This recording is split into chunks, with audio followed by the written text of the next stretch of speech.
School കാലം ഓർക്കുമ്പോൾ ആദ്യം ഓർമ്മയിൽ ഓടിയെത്തുന്നത് പൊതിച്ചോറ് തന്നെയാണല്ലേ.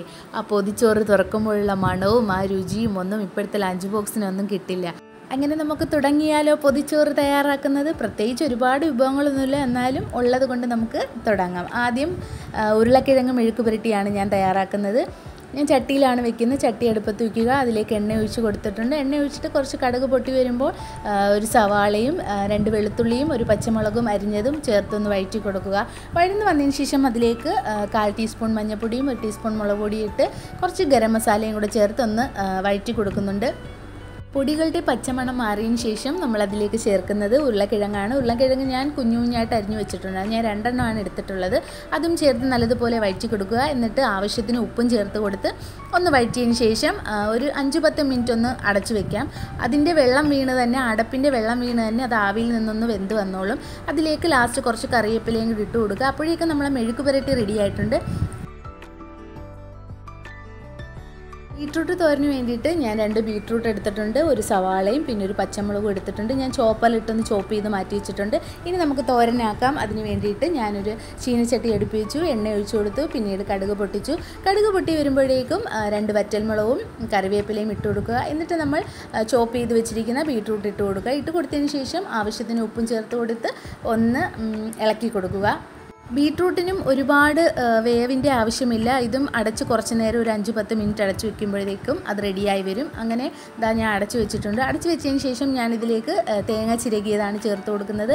അതും ചേർത്ത് കൊടുത്തൊന്ന് ഇളക്കി വരുമ്പോഴേക്കും നമ്മുടെ ബീട്രൂട്ട് തോരൻ ഇവിടെ റെഡിയായിട്ടുണ്ട്. ഇനി നമുക്ക് ചമ്മന്തി ഉണ്ടാക്കാം. ചമ്മന്തി ഇല്ലാതൊരു പൊതിച്ചോറ് നമുക്ക് ആലോചിക്കാൻ പറ്റില്ലല്ലേ. അതിന് വേണ്ടിയിട്ട് ഞാൻ വറ്റൽമുളകൊന്ന് വറുത്തിട്ടാണ് എണ്ണയിലിട്ടൊന്ന് മൂപ്പിച്ചിട്ടാണ് ചമ്മന്തി ഉണ്ടാക്കുന്നത്.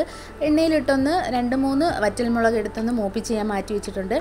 ഇനി തേങ്ങയും 2-3 കൊച്ചുള്ളിയും ആ വറുത്ത വറ്റൽമുളകും ഉപ്പും ഒരു കുറച്ച് പുളിയും കൂടെ ചേർത്ത് നമുക്കൊന്ന് മിക്സിയുടെ ജാറിലിട്ടൊന്ന് ചമ്മന്തിയാക്കി എടുക്കാം. അതായത് ചമ്മന്തി ഇവിടെ റെഡി ആയിട്ടുണ്ട്. നല്ല സൂപ്പർ ടേസ്റ്റുള്ള ചമ്മന്തിയാണ്.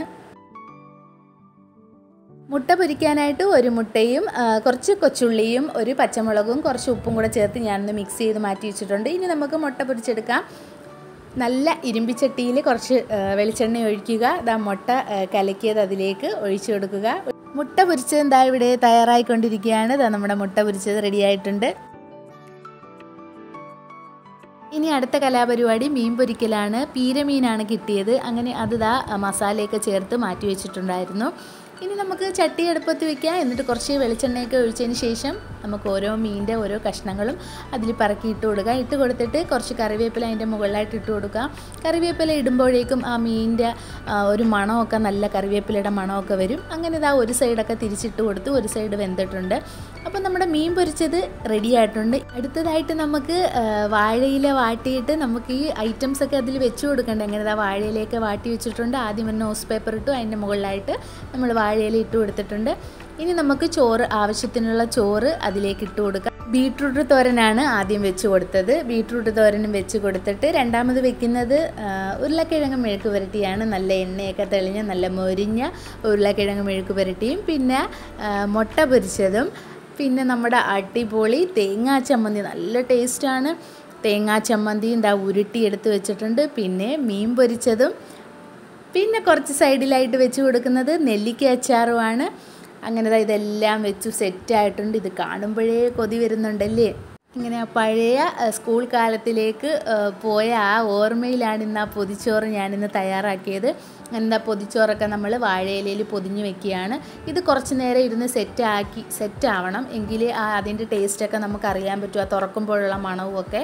പിന്നെ അതുമാത്രമല്ല, എൻ്റെ മക്കൾക്കും പൊതിച്ചോറൊന്ന് പരിചയപ്പെടുത്തിയും കൊടുക്കാമെന്ന് ഉദ്ദേശിച്ചാണ് ഞാൻ ഈ പൊതിച്ചോറിന്ന് തയ്യാറാക്കിയത്. കാരണം അവർ ലഞ്ച് ബോക്സിലല്ലേ ഫുഡ് കൊണ്ടുവന്ന. അപ്പോൾ പൊതിച്ചോറിൻ്റെ ടേസ്റ്റും കൂടെ അവരൊന്ന് അറിഞ്ഞിരിക്കണമല്ലോ. അതും കൂടെ ചേർത്താണ് ഞാനിന്ന് ഈ പൊതിച്ചോറ് അവർക്കും കൂടെ വേണ്ടിയിട്ടാണ് ഉണ്ടാക്കിയത്. വീഡിയോ ഇഷ്ടമായ ലൈക്ക് ചെയ്യാനും ഷെയർ ചെയ്യാനും സബ്സ്ക്രൈബ് ചെയ്യാനും മറക്കരുത്. വീണ്ടും കാണാം.